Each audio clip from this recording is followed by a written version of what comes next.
The massive alien warship hung in Earth's orbit like a dark cloud promising rain. Captain Miles Reed of the United Earth Defense Force stood at the command center's main window, his weathered face reflecting off the reinforced glass. He wasn't supposed to be here. None of them were. Humanity had only recently discovered faster-than-light travel, and most people believed they were alone in the universe. That belief shattered 3 days ago when the alien vessel appeared, twice the size of Earth's largest spacecraft. Initial attempts at communication had failed. The aliens responded only with silence and occasional energy readings that made every sensor on Earth light up like a Christmas tree. "Sir, they're broadcasting something," Lieutenant Tom Wilson called out from his station. The young officer's fingers flew across his holographic display. It's a message in English. They must have decoded our language." The message was simple: your species is weak. Surrender your planet or face extinction. Reed's jaw tightened. Humanity had faced countless challenges throughout its history: wars, plagues, natural disasters, and had emerged stronger each time. They weren't about to roll over now.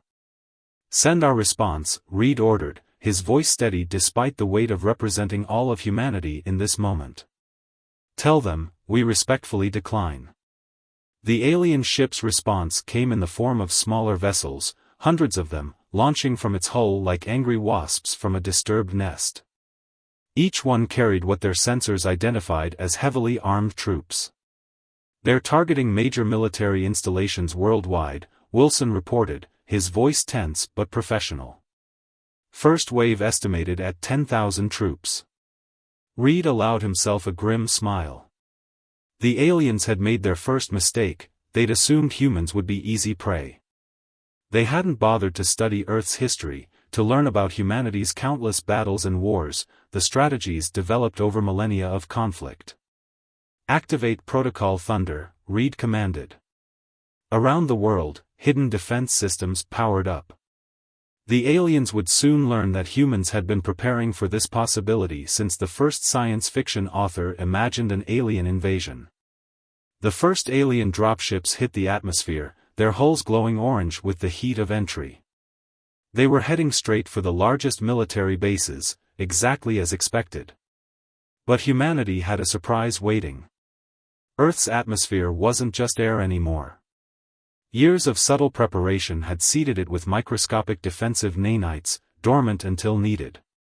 As the alien ships descended, these invisible guardians activated, interfering with their navigation systems and causing dozens to spin out of control. Still, many made it through. The first dropship landed near Fort Bradley in the American Midwest, its doors opening to reveal troops in advanced combat armor. They moved with precision and confidence. Clearly experienced warriors. But they had never faced human soldiers before. The base appeared deserted, another mistake by the aliens.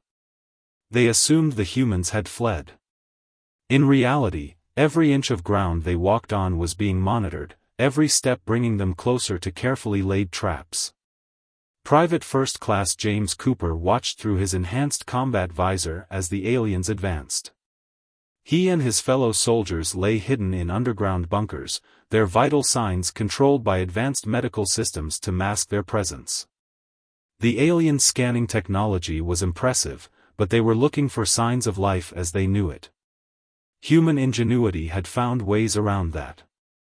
"Remember your training," came the whispered order through their neural links. "Let them get comfortable. Let them think they've won." The aliens reached the center of the base. Their commander made a gesture, and they began to set up what looked like terraforming equipment. They were so focused on their task that they didn't notice the subtle changes around them, the way the ground's temperature was slowly rising, the almost imperceptible vibration in the air. Cooper's hand tightened on his pulse rifle. Humanity had learned long ago that the best defense wasn't always a bigger gun or a stronger shield. Sometimes, it was simply being smarter, more adaptable, and more creative than your enemy. The trap was ready. Earth was about to teach these aliens why humans were not to be underestimated. The first lesson would be swift, brutal, and unforgettable. All they needed was the signal. The signal came at exactly 0300 hours Earth Standard Time. No verbal command, no dramatic countdown, just a simple pulse through the neural network that connected Earth's defenders. In that instant, humanity revealed why they were the apex predators of their world. The ground beneath the alien forces liquefied. Not through bombs or explosives, but through countless microscopic machines that had been waiting in the soil. The aliens' heavy armor, designed to protect against energy weapons and projectiles, now worked against them as they began to sink. First phase initiated, Cooper reported through his neural link, watching through enhanced optics as the alien forces struggled to maintain their footing. Their movements became frantic, revealing something crucial: they weren't used to adapting to rapidly changing battlefield conditions. Above the sinking aliens, the air itself came alive. The nanites that had interfered with their landing now formed into swarms of microscopic razors, targeting the gaps in their armor that their scans had identified during the landing. It wasn't meant to kill, not yet. This was a demonstration. The alien commander barked orders in their strange language, their troops forming defensive formations. They were disciplined, Cooper had to give them that. But discipline alone wasn't enough against an enemy that had turned their entire environment into a weapon. "They're calling for reinforcements," Wilson reported from the command center. "Multiple dropships breaking atmosphere." Captain Reed watched the tactical display with calculated interest. "Good. Let them come." Phase 2. "Ready, sir." The aliens had expected a primitive species that would rely on brute force and simple weapons. Instead, they faced an enemy that had learned from every war in their history. Humans had long ago realized that victory didn't always go to the strongest or most technologically advanced, it went to those who could adapt the fastest. The reinforcement dropships descended through the atmosphere, their pilots now aware of the nanite threat and employing countermeasures. But humans had anticipated this. As the ships approached, massive electromagnetic pulses erupted from hidden installations, precisely calibrated to the alien ship's shield frequencies that had been analyzed during their first landing. 3 dropships crashed. The others managed to land, but their communications were scrambled. The alien ground forces found themselves in a nightmare scenario, cut off from their command, standing on unstable ground, surrounded by an invisible enemy that seemed to control the very elements. That's when the human soldiers emerged. They didn't charge out guns blazing. They didn't need to. From their underground bunkers, they activated their combat suits, technology that looked primitive compared to the aliens' armor but incorporated one crucial advantage: it was designed to work in harmony with the human body's natural abilities. Cooper and his squad moved like ghosts through the chaos. Their suits, powered by a combination of synthetic muscles and neural interfaces, amplified their natural speed and strength while maintaining their agility. The aliens, struggling with their heavy armor in the liquefied ground, never saw them coming. "Remember," came the order through their neural links, "we want prisoners. Show them why human combat techniques are feared throughout our own history." The first close combat engagement was over in seconds. Cooper's squad had studied recordings of the aliens' movements since their landing. Their armor was impressive, but it was designed for ranged combat. In close quarters, against humans trained in centuries-old martial arts combined with modern technology, they were at a severe disadvantage. One alien soldier, larger than the others, managed to target Cooper with their energy weapon. But the shot never came. The weapon's power cell had been drained by the microscopic machines that had infiltrated their equipment during the landing. The alien switched to a backup weapon, showing impressive training, but Cooper was already inside their guard. The fight that followed would be studied by both species for years to come. The alien's superior strength met human adaptability and generations of hand-to-hand combat experience.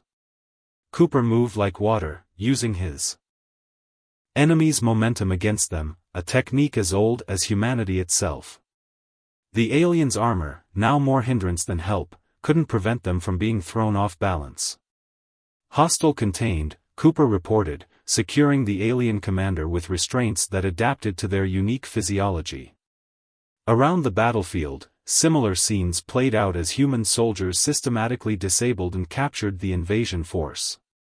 In orbit, Captain Reed watched as the massive alien warship registered what was happening to their ground forces. Their energy readings spiked, suggesting weapons were being charged. "Sir," Wilson called out, "they're preparing to fire on the surface. Multiple target locks detected." Reed smiled. It was the response they had predicted. Aliens who relied on overwhelming force would naturally resort to it when their ground invasion failed. But humanity had prepared for this too. "Activate the orbital defense grid," Reed ordered. Around the Earth, hidden satellites emerged from their camouflaged positions. They weren't the primitive weapons platforms the alien scans had detected. They were something far more sophisticated, and far more dangerous. The real battle for Earth was about to begin, and humanity was ready to show why they had survived every catastrophe their hostile world had thrown at them. The aliens were about to learn that humans weren't just warriors, they were survivors who had turned survival itself into an art form. In the command center, Reed watched as the orbital platforms powered up. "Send a message to the alien vessel," he ordered. "Tell them, Lesson 1 is complete. Would you like to proceed to Lesson 2? The alien warship's response came in the form of searing energy beams that lit up Earth's atmosphere. Their weapons were powerful enough to vaporize cities, but that assumed they could hit their targets. Captain Reed stood calmly as holographic displays showed the alien vessel's attack patterns. "Execute scatter protocol," he ordered. Around Earth, the defense platforms didn't just activate shields or return fire, they disappeared. "Sir, the aliens are scanning for our platforms," Wilson reported. "They're confused." Reed nodded. The aliens were learning another harsh lesson about human warfare. Sometimes the best defense was to simply not be where your enemy expected you to be. The orbital defense platforms hadn't vanished, of course. They had split apart into thousands of smaller units, each one barely larger than a satellite. The alien sensors, designed to detect large energy signatures, struggled to track these seemingly insignificant pieces. "They're charging weapons for another strike," Wilson announced. "Target area has expanded to cover 30% of our orbital space." "Perfect," Reed replied. "They're getting desperate. Launch Phase 1 of Operation Hornet's Nest." From Earth's surface, hundreds of small craft launched simultaneously. They weren't fighters or warships. They were decoys, each one broadcasting energy signatures that mimicked the defense platforms. The alien vessel, already struggling to track multiple targets, now faced an exponentially more complex battlefield. In the captured alien commander's holding cell, Cooper stood guard, watching their reaction to the battle unfolding above. The aliens' body language, though foreign, clearly showed surprise as they watched their mighty warship forced to divide its attention among countless potential threats. "Your species," the alien commander spoke through the translation system, "fights unlike any we have encountered." Cooper maintained his professional demeanor, but allowed himself a small smile. "We learned long ago that the strongest warrior isn't always the one with the biggest weapons. Sometimes it's the one who can make their enemy waste their strength." Above, the alien warship fired again, its energy weapons cutting through space in a desperate attempt to hit the scattered defense platforms. But the beams passed harmlessly through most targets. They were just holograms, another trick from humanity's extensive arsenal of deception. "Multiple hull breaches detected on the alien vessel," Wilson reported. "They didn't even notice our actual platforms getting into position." While the alien ship had been distracted by the decoys, the real defense platforms had reassembled into small clusters, each one positioning itself at a strategic point around the vessel. Their weapons weren't as powerful as the aliens, but they didn't need to be. They had already identified the weak points in the alien ship's design during its first approach to Earth. "Send them another message," Reed commanded. "Your ship is now surrounded. Your ground forces are captured. Would you like to discuss terms of surrender?" The alien vessel's response was predictable. They diverted all power to their shields and began charging what appeared to be their main weapon. The energy readings were off the charts, suggesting a weapon capable of devastating an entire continent. But humanity had one more lesson to teach about warfare. "Execute Operation Ghost Protocol," Reed ordered. The remaining decoys suddenly projected a massive energy signature, making it appear as if Earth's entire defense fleet had materialized around the alien vessel. The alien ship, reacting to this apparent threat, fired its main weapon. The blast was enormous, powerful enough to destroy a small moon. But it passed harmlessly through the holographic fleet, its energy dispersing into space. In that moment of realization, as the alien vessel's weapons took time to recharge, the real attack began. The defense platforms fired simultaneously, not with energy weapons or explosives, but with specially designed nanite clouds. These microscopic machines, guided by advanced AI, sought out the alien ship's hull breaches and ventilation systems. "Nanite infiltration successful," Wilson confirmed. "They're losing power to engines, weapons, and shields." In the holding cell, the alien commander watched with what could only be described as awe as their mighty warship was systematically shut down by an enemy they had gravely underestimated. "How?" they asked Cooper. "Your technology appeared primitive compared to ours." Cooper's response encapsulated millennia of human military philosophy. "We learned early in our history that it's not about having the most advanced technology.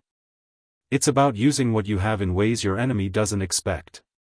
On the bridge of their dying vessel, the alien crew faced a choice: continue fighting a losing battle, or admit defeat to a species that had turned their own confidence into a weapon against them. The alien ship's engines went dark. Emergency systems kicked in, keeping life support operational, but weapons and shields remained offline. A transmission came through to Earth's command center. "This is Fleet Commander Bright Shield," a new alien voice announced. "We request terms of surrender." Reed's response was firm but diplomatic: "Power down all remaining systems except life support and prepare to be boarded. Your crew will be treated according to Earth's laws of war, laws we developed through centuries of learning how to fight while maintaining our humanity." As human boarding parties prepared to secure the alien vessel, Reed turned to Wilson. "Send a message to their home world. Tell them Earth is open to diplomatic relations, but any future attempts at invasion will be met with the same response. We prefer peace, but we excel at war." The day's events would reshape the galaxy's understanding of humanity. They weren't just another primitive species discovering space flight. They were warriors who had turned their violent history into a source of strength, who had learned to fight smarter rather than harder, and who had proven that sometimes the most dangerous weapon isn't the one you can see, it's the one you never noticed until it's too late. As the sun rose over Earth, its light reflected off the disabled alien warship, a testament to humanity's ability to defend itself against any threat, no matter how technologically advanced. The universe had learned an important lesson: humans weren't to be underestimated. And this was just the beginning. The alien warship, once a symbol of interstellar dominance, now floated powerless in Earth's orbit.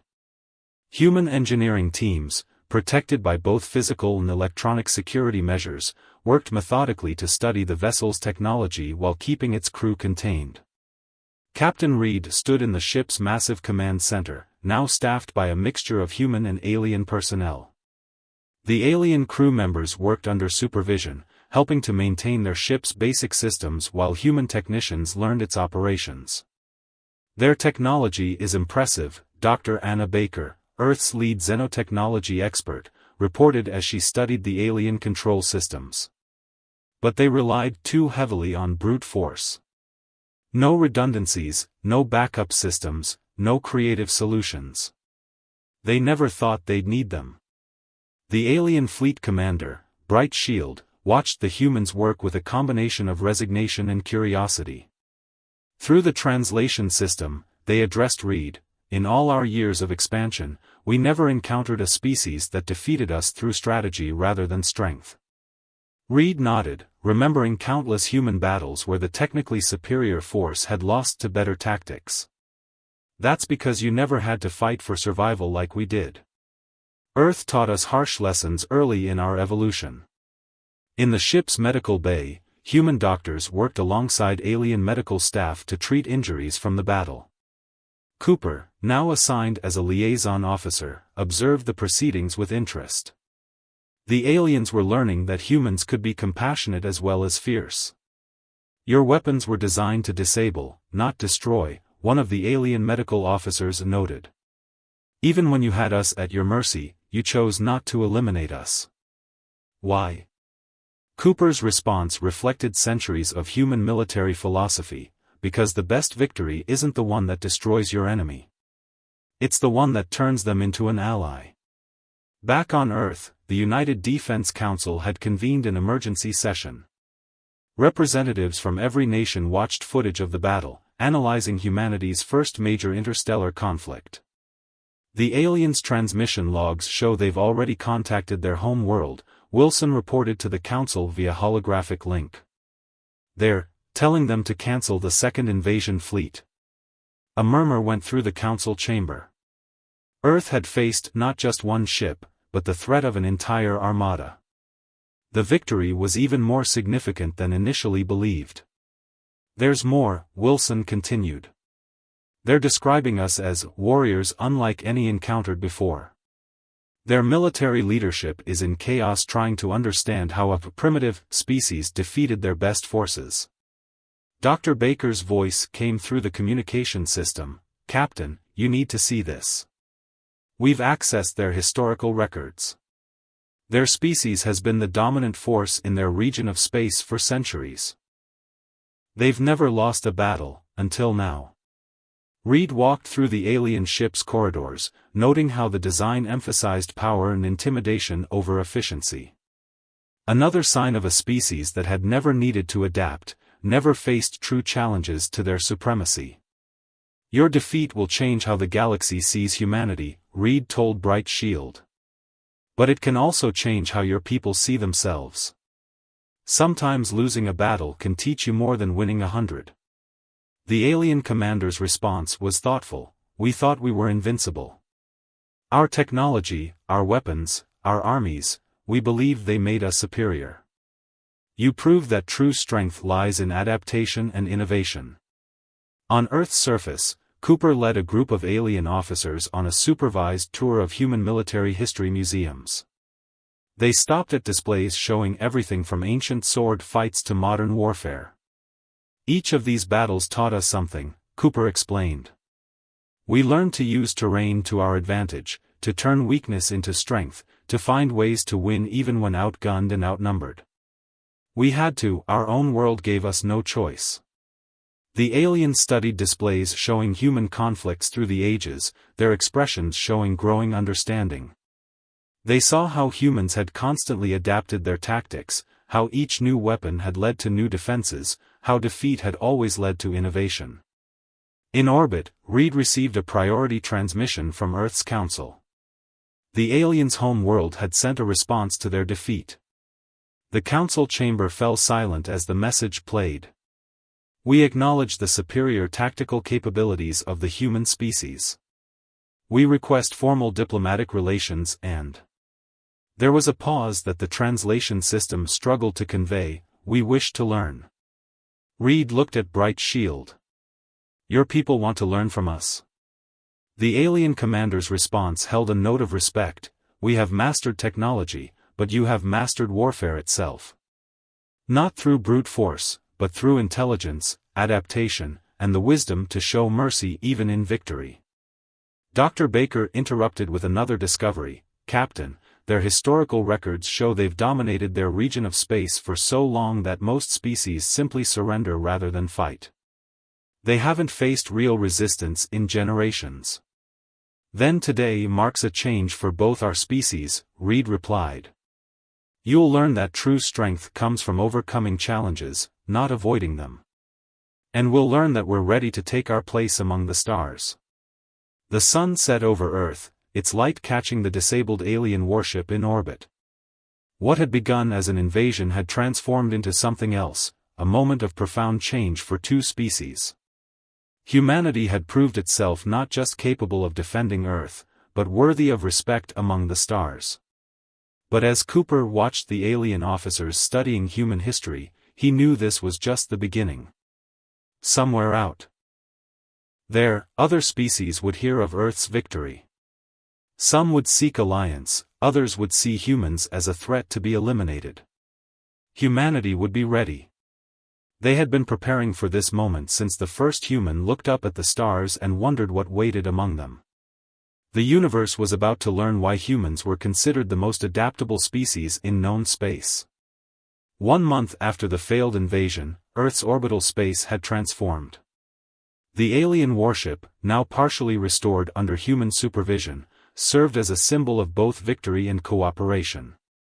Around it, ships from various alien species had begun to arrive, not to fight, but to establish diplomatic relations with the humans who had accomplished the impossible. Captain Reed stood in the newly constructed International Space Station's diplomatic chamber, watching as representatives from 12 different alien civilizations gathered for the first Interstellar Council meeting. Each species had heard about Earth's victory, and each had come to understand why humans were now considered the galaxy's most formidable warriors. The humans didn't just defeat our strongest ship, Bright Shield addressed the assembled aliens. They showed us a completely new way of thinking about warfare and technology. They turned our own power against us without destroying us. In the station's research wing, Dr. Baker worked alongside alien scientists, sharing insights about human innovation. Our greatest strength isn't our weapons or technology, she explained to the fascinated visitors. It's our ability to look at a problem from every possible angle and find unexpected solutions. The alien scientists were particularly interested in studying the nanite technology that had disabled their warship. What amazed them wasn't its sophistication, some species had more advanced versions, but how humans had used simple technology in ingenious ways. You took basic machines, one alien researcher noted, and turned them into a weapon that defeated our most advanced defenses. How do you think of such things? Cooper, now promoted to Chief of Alien Relations, answered from the doorway, because we had to. Earth isn't just our home, it's our teacher. Every disaster, every war, every challenge forced us to adapt or die. We learned to use whatever we had available and make it work. In the station's tactical center, Wilson showed alien military observers the footage from the battle. They watched in stunned silence as Earth's forces systematically dismantled a technologically superior enemy through strategy and deception. Your species, one alien commander commented, fights like water flowing around rocks, adapting, finding weaknesses, wearing down resistance through persistence rather than force. Reed smiled at the comparison. We learned that from Earth's oceans. They can wear down mountains given enough time. Sometimes the patient approach is the most effective. But not all. The diplomatic visitors came with peaceful intentions. Earth's defense systems detected subtle scans from some of the alien ships, searching for weaknesses, trying to understand how such a primitive species had achieved victory.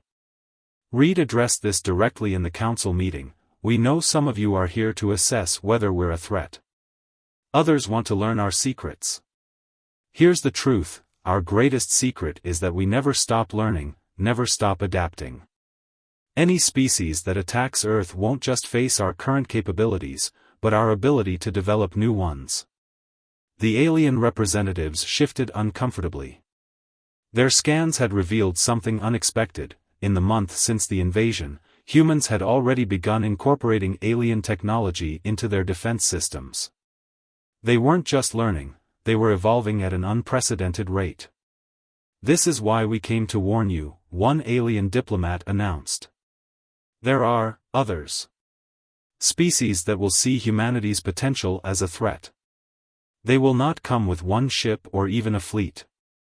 They will seek to eliminate humanity before it grows stronger. Reed's response was calm but firm. Then they'll learn the same lesson as our first visitors. Humanity doesn't need to be the strongest to survive. We just need to be the most adaptable. In the station's observation deck, Cooper stood with the alien commander who had led the ground invasion. They watched Earth rotate below them, its surface peaceful from this distance. "Your people are helping us rebuild our ship," the commander said. "Even after we tried to conquer you." Why? Cooper's answer reflected humanity's complex nature, because every enemy can become an ally if you give them the chance. "We fought you, we defeated you, but now we can learn from each other." That's another human trait, we know when to stop fighting and start building. The final day of the diplomatic summit brought an unprecedented announcement. The alien species, led by Bright Shield's people, proposed a new interstellar alliance, one based not on military might or technological advancement, but on mutual learning and adaptation. "Humanity has shown us that true strength lies not in domination," Bright Shield declared, "but in the ability to face challenges and grow stronger from them. We propose an alliance that will combine our various strengths while learning from Earth's unique approach to problem solving." Reed stood at the podium, representing humanity in this historic moment. "Earth accepts this alliance, but with one condition. We will share our knowledge and help defend our allies, but we will not abandon our principles. Humanity will continue to develop, to adapt, and to prepare for whatever challenges the universe presents." As the alien ships departed Earth's orbit, they left behind not just diplomatic agreements but a new understanding of humanity's place in the galaxy. Humans weren't the most technologically advanced species, nor the most powerful, but they had proven themselves to be the most resilient.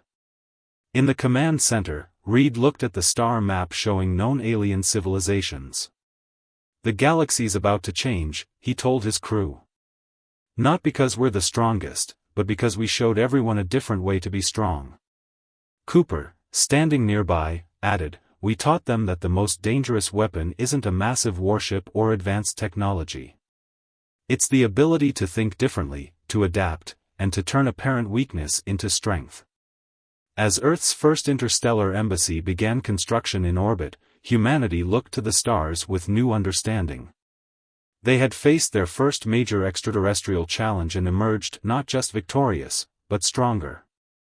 The galaxy now knew why humans were considered the most feared warriors, not because they were unbeatable, but because they never stopped learning how to win. The story of humanity's first alien invasion would be told across the galaxy for generations to come. Not as a tale of overwhelming force or advanced technology, but as a lesson in how innovation, adaptation, and the willingness to learn from every experience could overcome any obstacle. The universe had learned its lesson. Humans weren't just survivors, they were teachers, showing other species that true strength comes not from power, but from the wisdom to know how to use it.